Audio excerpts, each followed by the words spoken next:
I want to start with a question here. Hi, Dr. Doreen. Thank you for emphasizing the quantity and quality of ABA, because this is a very relevant thing nowadays.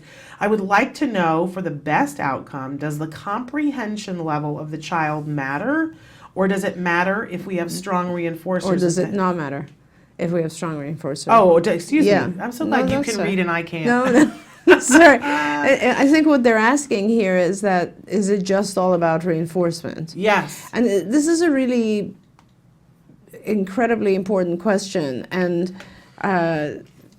also shows the depth of understanding of the viewer who asked this, because ABA, behavioral intervention as a whole, is just about reinforcers. And the original kind of sort of the example that was used to explain when behavioral psychology was beginning to develop, the original examples were the black box, which basically meant that an individual, a human being, is like a black box, and we don't know what's inside that box, but we can certainly affect that box by changing the antecedents and consequences around the things around that box.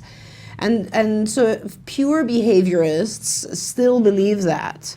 For me, it's a little bit different. I feel, I mean, I'm also a psychologist, so to me, I think that there's an ongoing interaction between comprehension and reinforcement. There's an ongoing interaction between the environment and the organism itself. And I think that it's, if you have a strong reinforcer that modifies behavior, that modification does have an impact on cognitive functions. And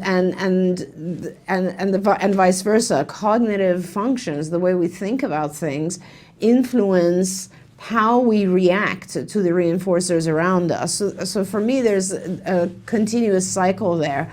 An example would be that some people, for instance, and there's a biochemical aspect to this as well. It's not just all human learning. For instance, the same thing that could be considered a reinforcer for one person might be considered a complete punishment for someone else. Absolutely.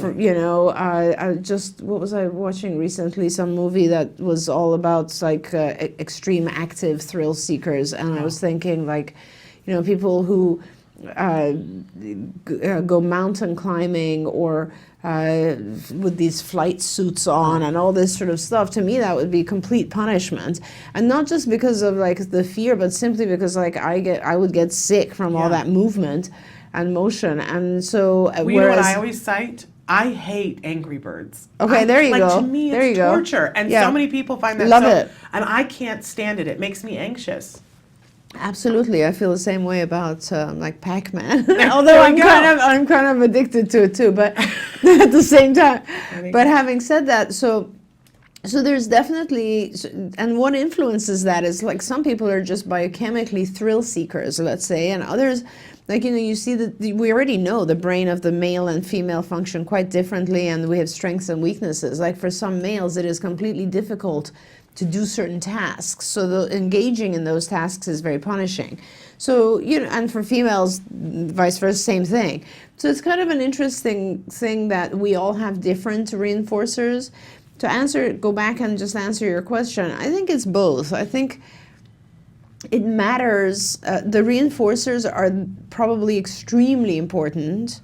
And does the comprehension level of the child matter? It's not so much the comprehension level as it's the level of understanding we have about what goes on inside the child.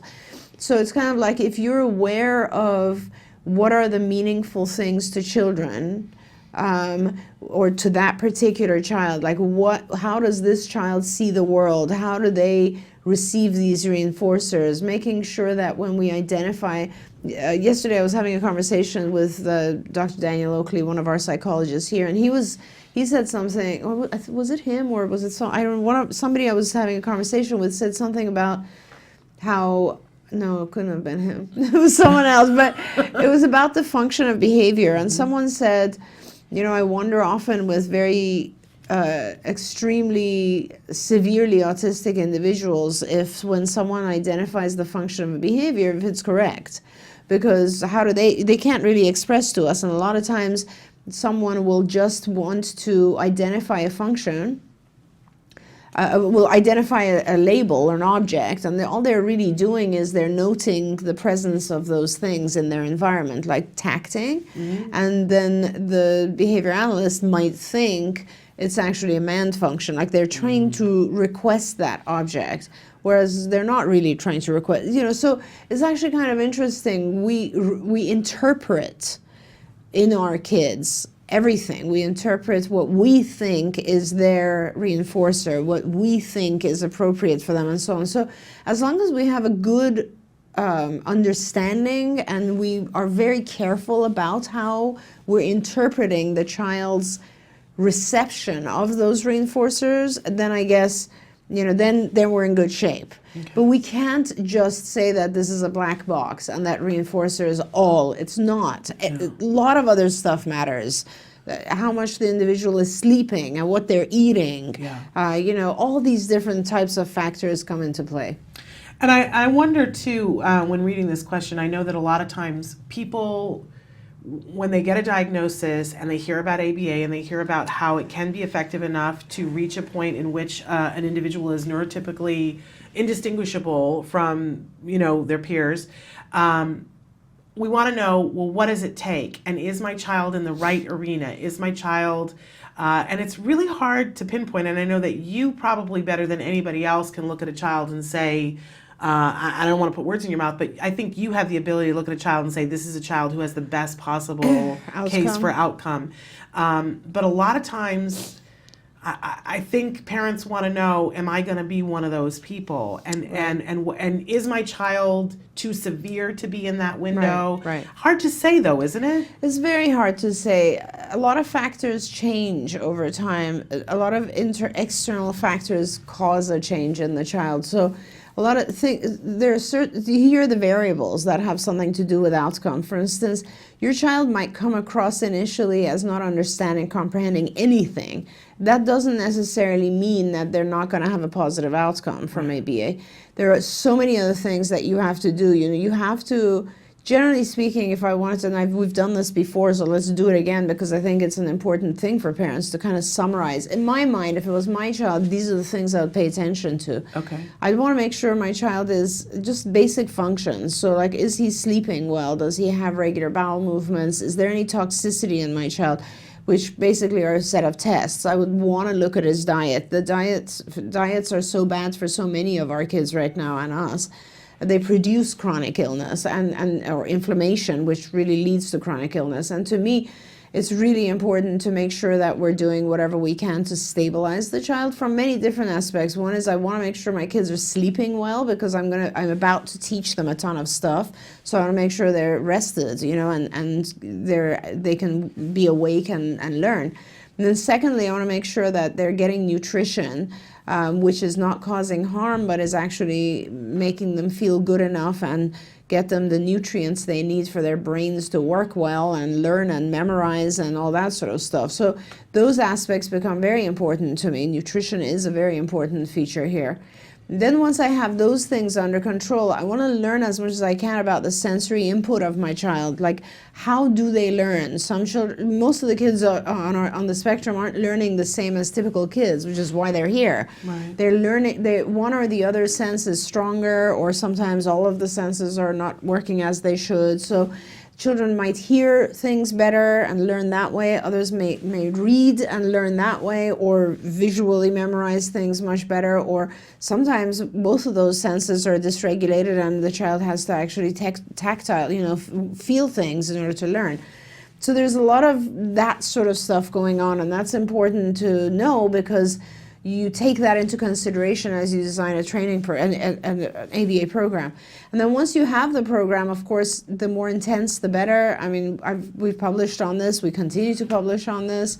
So that makes a big difference. Like, you should be doing all waking hours. It's funny because I always say, all waking hours. And the other day I thought, I think I might have told you the story that we were thinking, where did we come up with this 40 hours? And I called my old friend and colleague from UCLA and said, Tris, do you remember Tristram Smith? We went to UCLA together, and I said, do you remember where we got this from? Where did Ivar Lovaas come up with this? And he said, I honestly don't remember. And I said, do you remember he used to say all waking hours? So my assumption was, this is the time frame that parents are working. So this is the time frame that when the parent is at work, a therapist covers 40 hours, and then the rest of the time the parent covers. So it's actually not 40 hours. It's supposed to be 40 hours plus whatever the parent does. So it's more like 60 hours. Right. And we were about to write that in a publication that we're writing right now. We're writing a standards paper, which talks about how to pick the intensity and duration of therapy based on the diagnostic criteria. Very much this question. Yeah. So, and we were going to write that and say by personal communication, like reference it. And then I decided to go back and read the 1987 study, and it's in there. There we go. So I was like, I knew he used to say this. So, and that's a very important thing, because nowadays 40 hours is what everybody considers to be the absolute maximum, and everybody kind of expects parents to provide some of that. And so, and even people are beginning to include school in that. And the truth is, none of that constitutes the 40 hours. Right. The 40 hours is supposed to be pure one-on-one ABA provided by a therapist, and then anything on top of that is good. Is the rest of the waking hours. It's supposed to be in place, exactly. Yeah. So we're going to make sure to include that statement. Yeah. But having said that, so, intensity matters, quality matters. This was a very important thing. Sometimes the ABA is just focused on challenging behavior, and that's not enough, because challenging behavior is just sort of a side effect, and you really have to focus on teaching. Sometimes sometimes the provider will not set high enough criteria. In other words, it'll be enough if the child can use a PECS program to communicate. That's not at all what you should be doing. Through a good ABA program will push your child as far as he or she can go. And, not to say that sometimes I'll step in and I'll say, this is too difficult to program, and let's make it more functional, let's make it easier. But having said that, most of the time what I see from other providers is that it's nowhere near the level of intensity that it should be. And I'm not talking about just hours, I'm talking about content, it has to be meaty. And the program has to be filled with all the key things that this individual needs. That's a very, very important thing. So the quality of the therapists, they all have to care, be committed. The supervisor all has to be very involved. The parent has to be as involved as possible, because parents contribute extremely. I mean, a lot of my early kids who recovered, I learned more from the parents. They would come to me and say, what, I think he needs pragmatic speech, and we'd sit together and design these programs. So the parents' involvement, I think, is critical. All of those things have to be in place, and then, and if all those things are in place, then you have the highest possible opportunity, let's say. And even if all those things are in place, sometimes it's just the child has too many issues, too many deficits. The brain is functioning too strong in some areas and not enough in others. Sometimes medical illnesses like seizures and so on get in the way. There's a lot of factors. It's difficult. I mean, you really have to be kind of lucky to begin with, and then do all these additional things. But those are things that we can put in our control. And I have to say this, because somebody had asked me a question last week about why CARD, why follow the CARD method and what you're doing. That was the masterclass and why. Because I sort of wanted you to drop a mic at the end of it. Here it is. Because you won't hear that from other ABA providers. You will not hear what she just said about nutrition and getting your child healthy and making sure they're sleeping. You won't hear that from other BCBAs. This is why. And I do want to do a plug for your book. Yeah, we haven't done that in a long time, and it's really very good. It's a really comprehensive book, and we've talked about so many different things in there. Yes. And if I could remember the entire name of it and get it right, something like it's effective. Yeah. Effective behavioral interventions. It's the CARD method, but it's effective. I think it's effective strategy. You know what? I'm going to look that up during the break. Just look up the CARD model. model. I need to tattoo it on my forehead because, you know, it is the roadmap. It's important, and I need to effective memorize strategies for children with autism or something like that. But just look up the CARD method, and it's important. It is a little bit different from all the other methods in that we really do look at biochemistry and dietary and so on, but also because we are very strong on teaching and not just managing behaviors, managing challenging behaviors. Managing challenging behaviors is a big part of it, but teaching skills is huge. Yeah. Every child, any child who has tantrums or aggression or challenging behaviors, if they learn more, their behaviors decrease. So. Dr. Doreen and Ms. Shannon, I love it when you guys call me Ms. Shannon. My 5 high-functioning autism and 3 typical-year-old boys love to wrestle. It usually ends up badly and someone getting hurt. I'd like them to be able to have some physical fun, but would love advice on how they can do it safely, maybe have some basic rules like an adult needs to be present or no touching faces. Any other ideas? Thank you very much. I have to say this makes me laugh because I'm the middle of there are 3 of us, right? I have an older sister and a younger brother. And this time of year, always when I see, because we grew up back east, and when I hear people talking about snow days, I have such memories of us just beating the crud out of each other and my mother being sick and tired of it. And do not take my mother's advice. That's you know hilarious. How my mother ended it? She would get so sick and tired of it. She would say, all right, I'm going to time, and for 2 minutes, I want you to beat each other to a pulp. Oh my gosh, just that's hilarious. We would never make it to the 2 minutes. Within the 2 minutes, we would always be crying, going, I don't want to hit her. Oh my That's God, my that sister is and I so love funny. her. But do not do that. Oh my but gosh, it always that's makes hilarious. me laugh and think about this time of year, especially when Yeah. everybody has cabin fever Right, and if right, they're locked right, up right, too right. long, it gets ugly. Right. Well, I mean, I think like anything else, it is really a matter of just having the opportunity, the time to pay attention to the kids and keep them engaged. Yeah. Because if you can keep them engaged, none of that happens, right? I mean, I have 3 kids, one of which is a boy, but and I used to travel when they were little. We used to go places like we'd go to Germany because my husband at that time was German, and we would literally for 2 weeks it would rain and we'd be able to go nowhere. And it wasn't like we were tourists. We weren't, because he lived, you know, his family was there and we kind of knew the village and everything. But so we'd have to entertain ourselves in the house. But I had all free time all the time, so I was with them and kept them busy. So obviously if you keep them busy, they're not going to do this stuff. But I get this. I kind of understand this. There's a coolness about this, which is there's an interaction occurring which the older child enjoys, and I like that. I love it. So I agree with this parent that you want to let it happen, but you just want to keep it under wraps. And so the rules you suggested are great, you know, only when adults. And actually, if you can predict it that it's about to start, just have the kids, just teach them that way. When it's about to start at that time, have them say, hey guys, just come and come to the other kitchen, come to the kitchen, come to the other room and say, Mom, can you come over? We want to wrestle. And teach them that's what you want them to do. And make sure that it's okay if you go. So if you go, then you're not constantly stopping and doing this and all that sort of stuff, right? So basically then what you should do is also, in order to avoid the injury, another thing you could do is time it. So like, I don't know how long it takes before someone's injured, but if you limit it to 1 or 2 minutes, it's less likely that they will be injured, maybe a minute. And yeah, you can also, if they're smart enough to understand those rules, then certainly write the rules and make a game out of it. I would like ring a bell if somebody breaks the rule and say, oh no, separate and start again, you know, like wrestling match. Yeah. And I'd kind of make a game out of it and then let them enjoy it that way. You know what? A card event sometime I want to do. As you're talking, I was thinking about this. They have 2 different things. They have those sumo wrestler costumes that you can put on that are air inflated. Yeah, and then I have one. Really?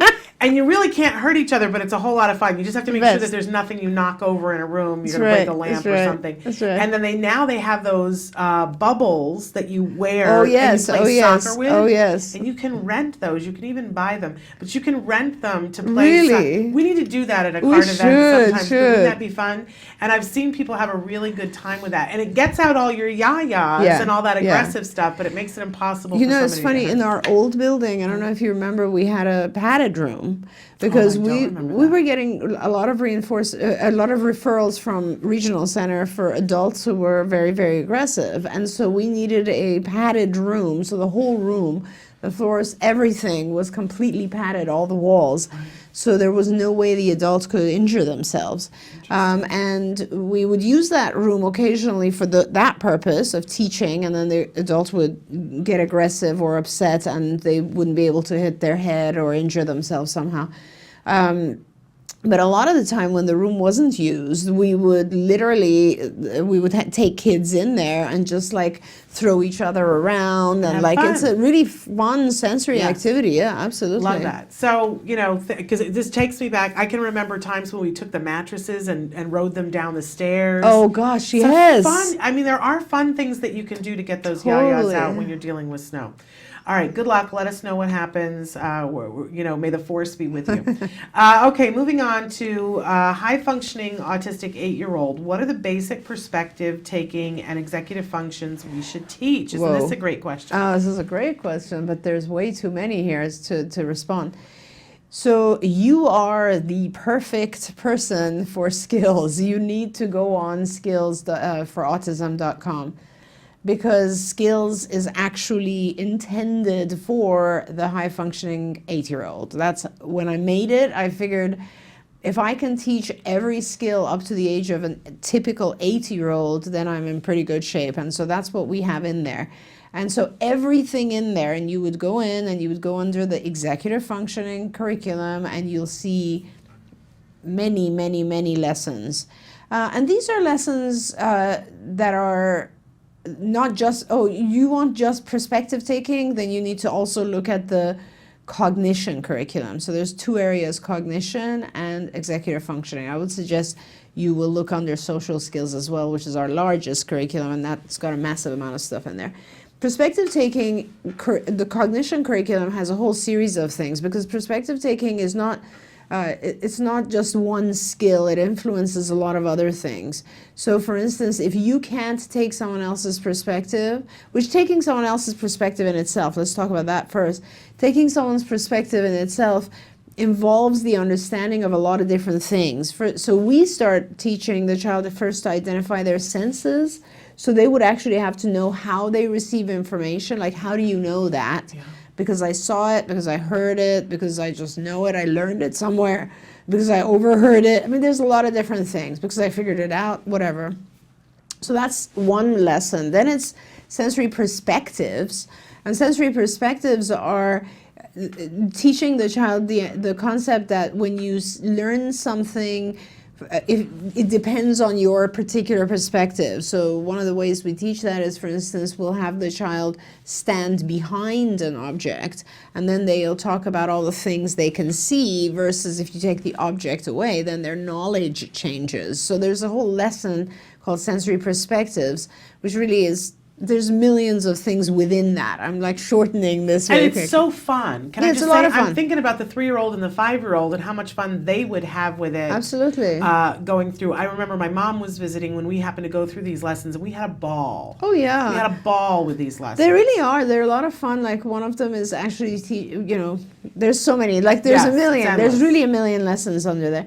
So then, once you teach the child senses and sensory perspectives, then you have to go into teaching the individual how this affects their knowledge. So there's a whole area called not knowing, and there's a lot of stuff under knowing, and how your knowledge changes based on the things you see and perceive and are told and all that.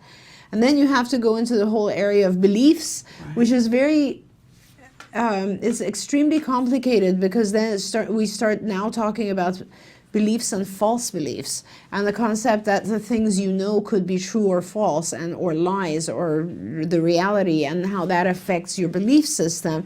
And then beliefs obviously go into a whole series called preferences, because our belief system influences our preferences and the things we prefer. Like, you know, I might not like lemon cake because I believe it's going to cause me a stomachache based on some experience I had years ago, or whatever it is, you know. So there's all this whole cycle kind of has to be in place. Once that's in place, then we can talk about perspectives, because now you can start talking about like how different people have different perspectives, different beliefs, different preferences, and so on and so forth. And it still requires a lot of practice for a child to understand the inner workings of someone else's mind. So that requires a lot of teaching in the area of inferences, inferring from looking at the individual's facial expressions, body language, what they said. You know, I always love that video we have of one of our therapists teaching actually Logan, where they're trying to teach Logan to look at the facial expression and sounds in order to identify what this person wants. And, you know, so the therapist is like taking a lollipop and licking it and then saying, ew, ew, and then taking salad dressing, which used to be something that would make Logan gag. Right. And drinking it a little bit and saying, yum. And the intention is for Logan to be able to look, and even though he hates salad dressing and loves the lollipop, to be able to realize, wait, she has a different preference. Her stuff is completely, so then when I, as a therapist, say, what do I want? The child is supposed to learns to say, you want the salad dressing, actually, not the lollipop. And that's kind of those are the types of things we do with our kids to teach them, hey, I could want something completely different. My perspective is completely different than yours. And all I just talked about was really just more perspective taking. Right. Now, in the executive functioning curriculum, the focus is much more on planning ability, because the executive functions are very involved with planning. So there's a ton of lessons that have to do with how we learn to plan. So we do task planning, we do social planning. Social planning, for instance, has to do with, you know, there's a group of children, how do I enter that group and how do I engage? So that's quite a bit of work there. And then we teach our kids a lot of lessons about breaking down various tasks and making them much smaller so that they can manage. Then within all the executive function stuff, there's a lot of also emotional regulation. There's a lot of there's so many different aspects to what we teach. So instead of me just kind of listing them here, I'm not even touching the surface for you. You really should go on skills. Skills for autism, massive list in the executive functioning curriculum as well as in the cognition curriculum, and you'll enjoy those quite a bit. You will enjoy them, and you will see things that you will want to work on yourself. Absolutely. You will, because absolutely. This always happens. I mean, there's a lot of, you know, the EF curriculum I like because it talks also about just regulation, like self-regulation, and I think that stuff is so important for all of us. Yeah, it's the master class in how to be successful at the things that you want to be successful at. Yeah. We all, I mean, when I first read the EF curriculum and I was looking through it and I went, oh, this is what people go to business coaching for, because when people are doing their business and they're successful in this arena, but they're just not getting to the success they want to, and it's usually because there's some place in the executive function arena that you just aren't following through on. Absolutely. Or you're not being organized or not paying attention to what the result is, right, or just letting one ball drop. So absolutely, it's fascinating for all of us. I wish that every junior high school student had to go through the skills for the EF curriculum. We would have more successful high school students, and we would have more successful college students and happier people. So true. And every time I review it, I just think like, oh yeah, this is a great, I forgot this, goal setting, you know, like how to set goals, how to work towards goals, how to break them down, how to write about them. I mean, and in so many ways, like now I keep remembering different lessons within the EF. It's even basic skills are affected by both of these deficits. Like, you know, when you don't have the ability to have perspective taking, you really don't understand jokes. Yeah. You don't understand other people possibly lying. You misinterpret when people are laughing with you versus at you. You misinterpret people's intentions all the time. So and your EF is functioning, when you have EF dysfunction, you have a lot of problems with just keeping on task, motivating yourself to go to the next level. Sometimes things are so overwhelming, there's a lot of people that would benefit. Most of our ADHD kids really benefit from the breaking down of tasks for the EF portion of the program. So yeah, please go there. Let us know if that helps. I'm pretty sure you'll love it. Anyway, let's move on with the questions. What can we do to make people with autism want to get involved socially and to no longer feel lonely? There's so many questions we're not going to get to today. No, we're not going to get to it. So, okay, first of all, I don't know that they feel lonely. Like, I'm not sure we interpret that correctly. We project a lot of how we feel on individuals with autism, and I'm not sure that's right. It's the same thing with moms and sons. Like, sometimes I go home and I'll call out to Sonny and say, hey, what are you doing? And he's like, on homework or whatever. And so he'll be, he'll go to school, do homework, and then get on Call of Duty or something with his friends for hours. And I think to myself, what a lonely life. How is he not socializing with human beings? And the truth is, he does a lot of that too. He socializes with us a lot too, and he's perfectly happy. And so sometimes I don't know if, you see, socializing is, it's actually kind of a funny thing. So let's do this together. So why do we enjoy socializing? What do you think is the reason that we as human beings enjoy talking to each other and socializing and sharing? Well, I think for me, there's an element of fun to it that I don't know what's going to happen. I don't know what somebody else is going to say. They add something that I didn't think about that makes me learn and makes me think about things another way. And often that's fun to me, and there's an element of funny to that to me. Perfect. That's a great reason. And I think maybe someone else, if we really go very deep into it and analyze it, there's a lot of we receive these little intricate reinforcers through socialization. One of them could be this, obviously, it's a tangible. I'm gaining knowledge. I'm gaining something. That's a tangible function. Another function could be just attention. I'm receiving attention from someone else, and that's kind of reinforcing to me, because who doesn't feel good about other people attending to them, admiring them, thinking how funny they are, thinking how cool they are, how witty they are.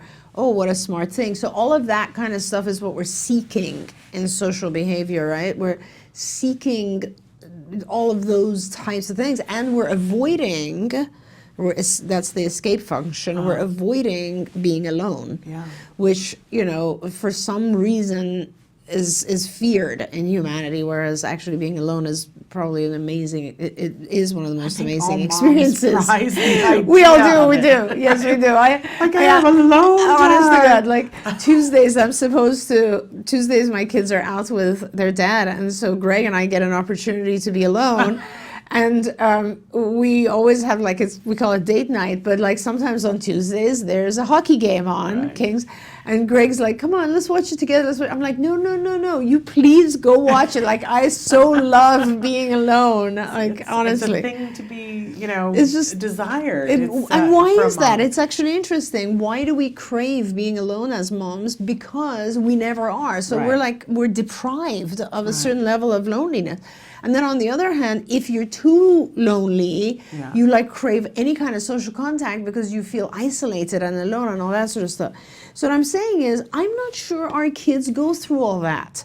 I don't know if they have reinforcers in social interaction, because most of our kids couldn't care less if they are approved of by their peers. They don't seek out those kind of same types of acceptance or being part of a group. They don't have that awareness, and they don't care too much about that stuff. And that's why I always say our kids are the coolest kids in the world. They're pure. They don't have the need to gain satisfaction from someone else. You know what I mean? And that I love. That just makes them so much more real. They're real. But so it's because a lot of that social reinforcer is superficial stuff, it's like, oh, I am good enough, Right. and our kids don't really need that much.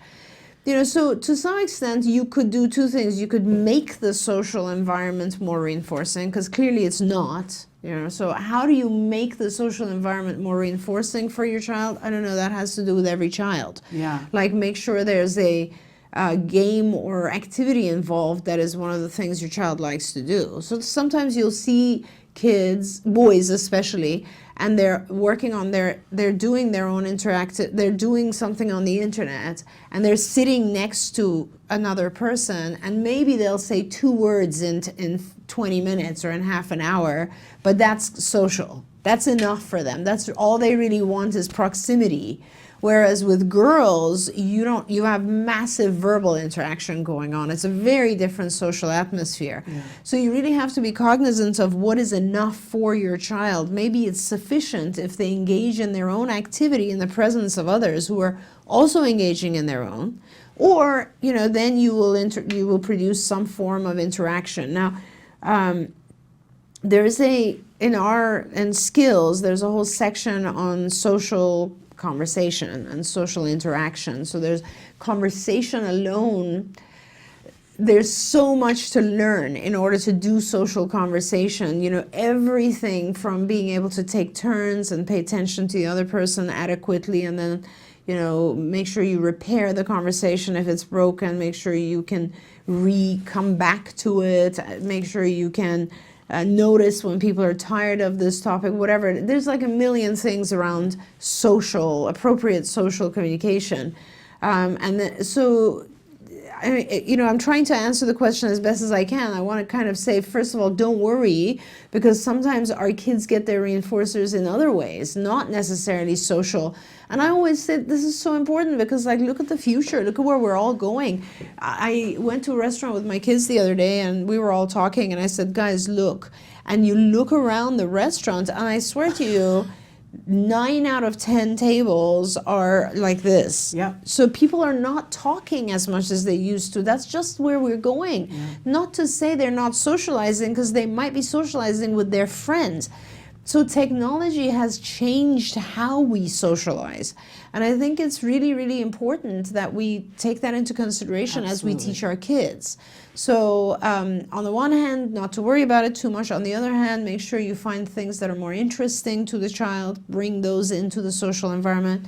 And third, please go on the skills website, because Absolutely. You'll find a million things to do for social interaction. Set them up for success when they're doing the thing that they enjoy. And this also made me remember that I need to add a whole increase the technology section. Okay, great. We have time for one more question that just came in on the live feature. Hello, but we don't have a lot of time for it. Hello, my son is in a mainstream first grade class. His teacher reports a lot of talking back and arguing. He reports that he just is trying to talk to them or tell them something.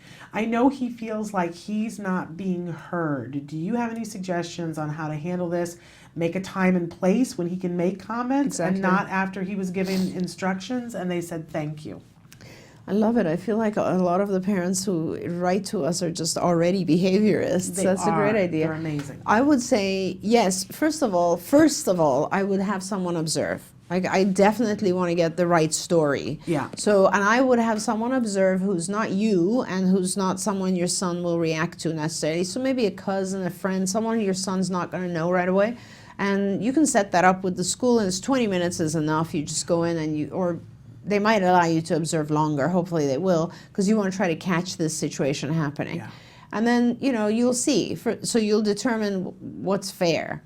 And then secondly, yes, you could easily have your child be allowed to interact.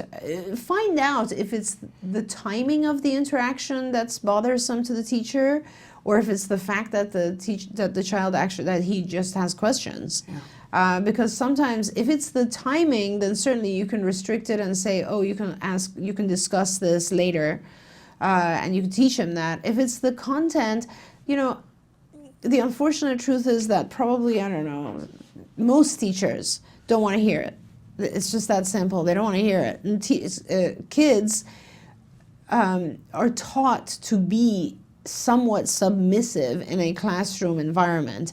And I think that's where you're going. And I think what might be more helpful is if this is a teacher who just doesn't want to deal with it, then you might produce a notebook for your child where he writes his argument, and then what's appropriate in the argument, you can work with him and say, these are the things you can go back and say to the teacher, and these are the things we just don't say because this is a teacher, and A, she doesn't have time to deal with all this, or B, it's just not polite to talk to a teacher that way, and that sort of thing. We talked the other day about teaching our kids to do Cornell notes, which teaches that there's a whole column that's just for writing the questions. Now I know first grade is a little bit early, You're right. But you know, he can make a totally picture helps. or something. It occupies his time while he's doing it.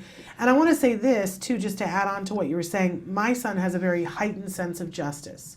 If he sees something, whether it has to do with him or not, he wants to report it. Like and he wants to have a whole conversation. And teachers don't like that. They want to shut that down. They're like, they're both at fault, and my son is like, no, you don't know what happened. And he will fall apart if he feels like he's not heard. I really, that sentence where you said your son feels like he's not being heard. Yes. And what we said to the teachers was he has a heightened sense of justice. If he feels like he's not going to get his day in court, we will see behavior. If you just say to him, we will talk about this later. I will give you a time to tell me everything that you want to tell me after the bell has rung. Then sometimes it works itself out and he doesn't have to have his day in court. But I had to give that to the teachers because then when they say that, that signals Jem, okay, it's okay. I am going to be heard later. We did have to teach him a little bit how to wait. You always talk about the importance of teaching, the lesson of waiting. But that for us, giving the teachers that phrase has made a huge difference for us. That's a fantastic idea. And if there's a teacher who's willing to do that, I like that. That's very nice. Well, we told them they might see tantrums and behaviors that they do, and so they're afraid. Yeah. And so they say that because they're like, oh, well, if that's the thing that works, I'll say that. That's really good. Yeah, that's fabulous. And I think, this is a first grader, so it's going to be impossible for him to write something out. Well, but maybe not. writing a picture or anything that allows the child. You're right, Shannon. This really has a lot to do with waiting. And you put it in a really nice way, a heightened sense of injustice. And to me, it's that closure that we need when we're a little bit obsessive compulsive about rules. And it's kind of like the rule is broken here. Somebody did something wrong and the punishment didn't come. Or, wait, what you're telling me doesn't make any sense, and that sort of thing.